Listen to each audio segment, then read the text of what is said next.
here's Big Kevin's background. So Kevin's background, so married, 2 kids, and what's crazy is, like when we met Kevin and Beth, his wife, they were pregnant with their first kid.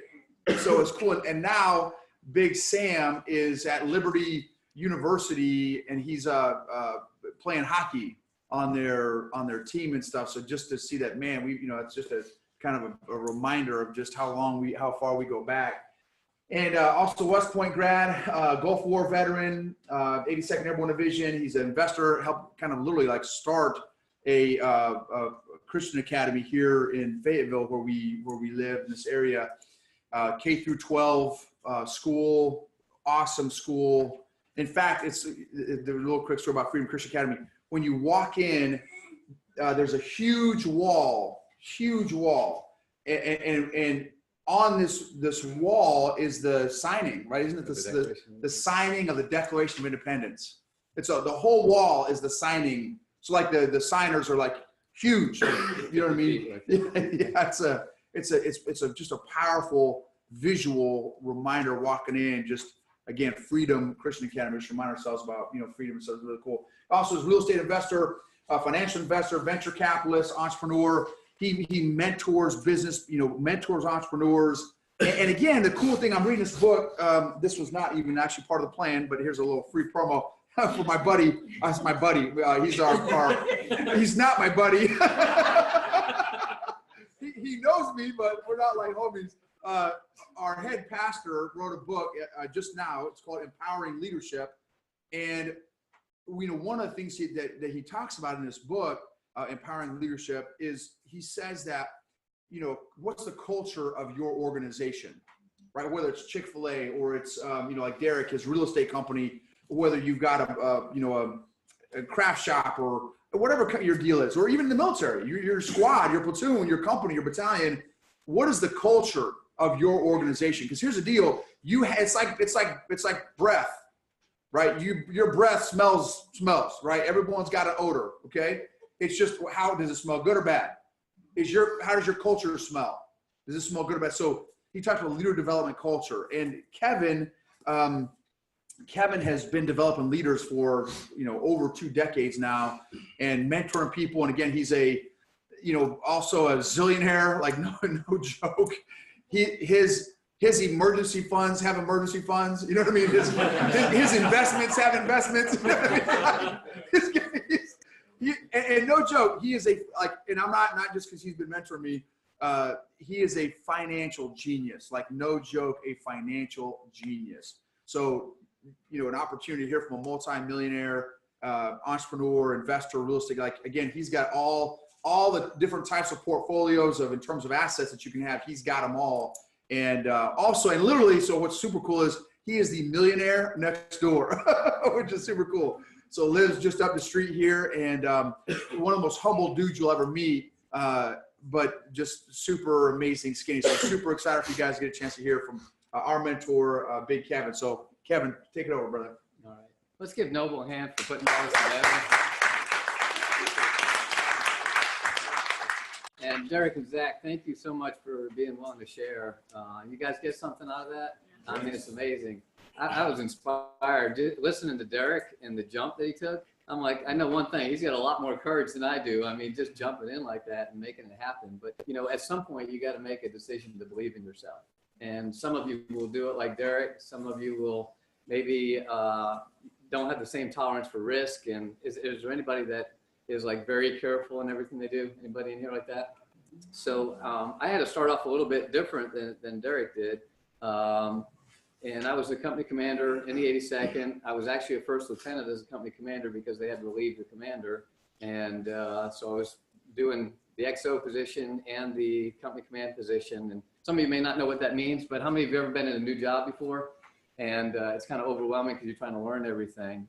And that's when I found out my friend was getting some mentorship by this multimillionaire out of Raleigh. And I couldn't believe, number one, that he had any time to do that. And number two, I couldn't believe he hadn't told me. It's like, hook a brother up. What's going on here? And so he asked me if I was serious. And I'm like, dude, we're like best friends. What do you mean? He goes, I know we're friends, but this relationship with this mentor is changing my life. And I'm not willing to risk that unless you're serious. If you're serious, then there's nothing I'd rather do than introduce you to him. And that taught me the value of mentorship. And I've had some great mentors in my life. I think if you're asked, and in fact, if you haven't thought of it before, write down a list of a couple people who have really changed your life.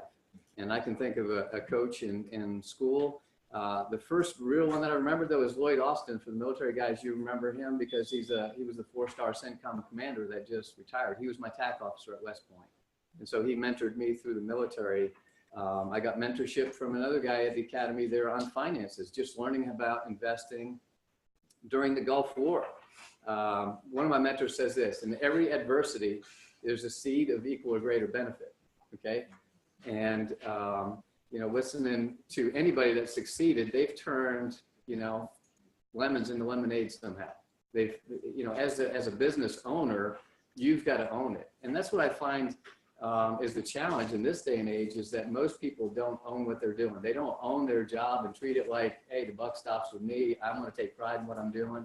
If you are that kind of person, then chances are you're frustrated by other people that are not taking things as seriously as you are.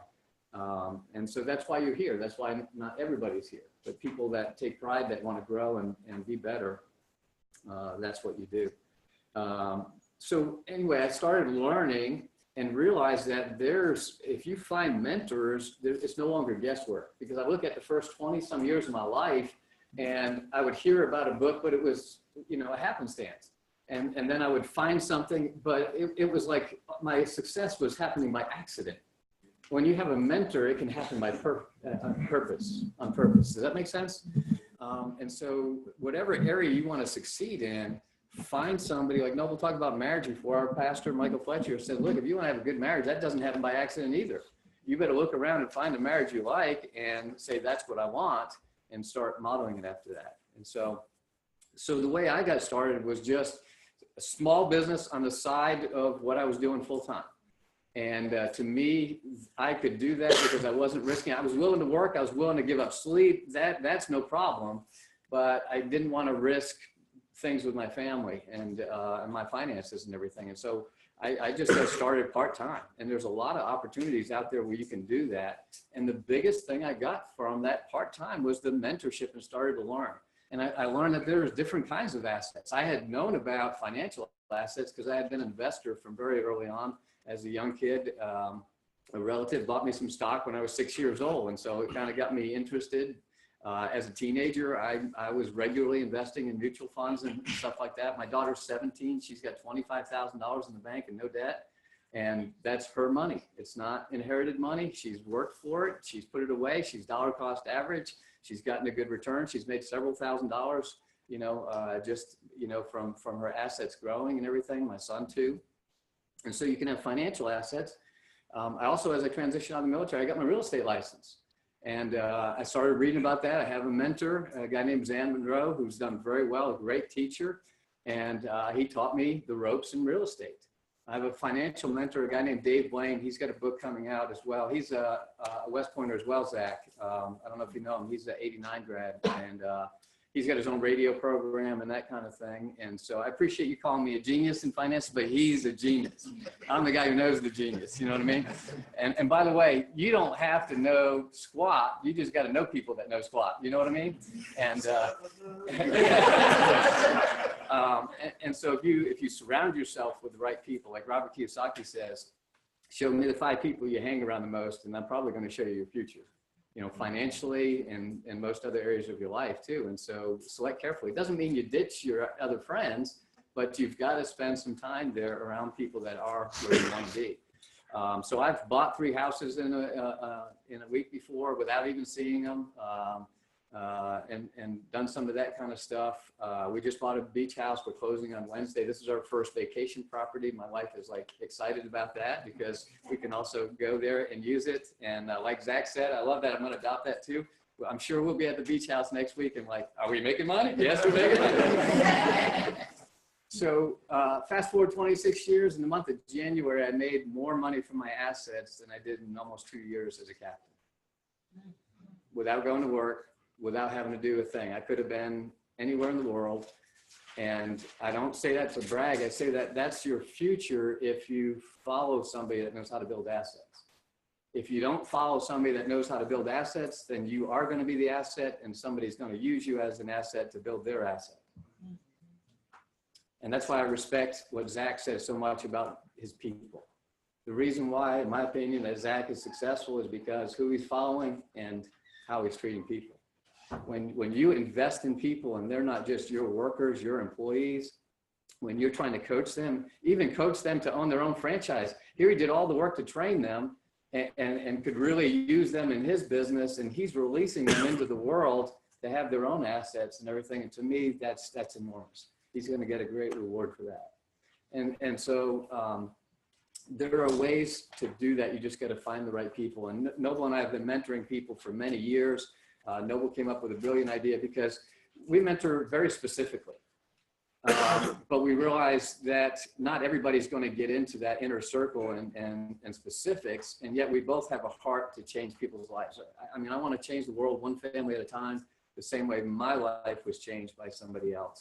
And so we realized, you know what, if we just do a network event like this that's not affiliated with any one thing, it's just, I mean, literally, you guys set the agenda by saying, what do you want to learn on? And Noble has enough contacts that he can find the people to invest in you. And so, again, let's give him another hand for doing that. So I'll end with this point, is that there's 4 ways to change your finances, okay? Yeah, I guess we're all past all the touchy-feely stuff. Everybody brought out the pen now. All right. So 4 steps. Number 1, you can increase your income. There's a lot of ways to do that, okay? We can get into specifics another time, maybe in another deal. But you got to find a way to increase your income. If you find anything out there on budgeting and everything, there's a lot of great stuff, but most everybody's just saying live below your means. Yes, you have to live below your means, but you can also expand your means. You're in America. As they say, if you're born broke in America, it's not your fault. But if you die broke in America, it's all your fault.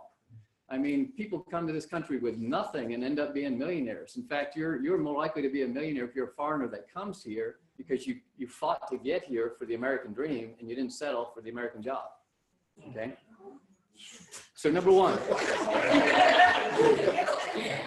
Didn't mean to, I hope I don't offend anybody, but I'm just, from my perspective, I'm just trying to tell you the truth that I know, okay? So number 1 is increase your means, your income, okay? Number 2, you got to decrease your expenses, okay? Really look at how efficiently you're doing things. Again, Zach talked a little bit about that as far as getting lean and figuring out. There's a lot of Americans that think everything they have is a necessity, when if somebody else were to evaluate it for you, they could evaluate what is a necessity and what is a luxury. Because a lot of what we have in America is luxury, and the reason why we don't have anything is because we're in debt to our luxuries and we don't have a free life, okay? So number 3, all right, is direct more of your cash flow on a monthly basis to your assets and less to your liabilities, okay? Robert Kiyosaki has a game. Every now and then we get together and play. It's called cash flow. And you deal out cards in the beginning, and somebody's the doctor, somebody's the lawyer, somebody's the secretary, somebody's the janitor.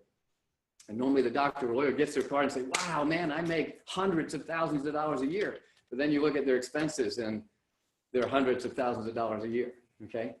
And then somebody else is a janitor. And here's the bottom line, is the janitor can win just as easily as the doctor or the lawyer. It's how you handle the money once it comes in, all right? If you make $1 million a year and you spend $1.5 million, I know somebody like that. They are stressed out more than you can ever imagine. If they lose their income, they can't just find another job to replace it. They're in a situation, okay? And so it's not how much you make, it's what you do with what you make. God gives you certain talents and abilities. Stop looking at what the talents that somebody else has got. Look at what he gave you and figure out how to utilize that and how he wants you to utilize that. 4th thing is you got to find ways to minimize your tax burden, okay? And legally. I just want to be clear on that. But there are ways to handle your money properly where you can roll it into other investments or keep it from getting taxed right now. And you guys know about IRAs and different things, but there is a tremendous, I mean, there's a profession for that. for a reason. Is you got to know how to handle that money. Okay. So that's it on the money side. But now I want to do something different. I want to ask you to do the same thing with your time. Do the same thing with your time. A lot of people have a money budget, but they don't have a time budget. And I had a breakthrough about 2 years ago traveling with Michael Fletcher to a mega church. And I learned something from Larry Osborne, who's a tremendous pastor on the West Coast, huge church. How many of you are good at planning ahead? Let me see a show of hands. Okay, so it's about half the room, all right?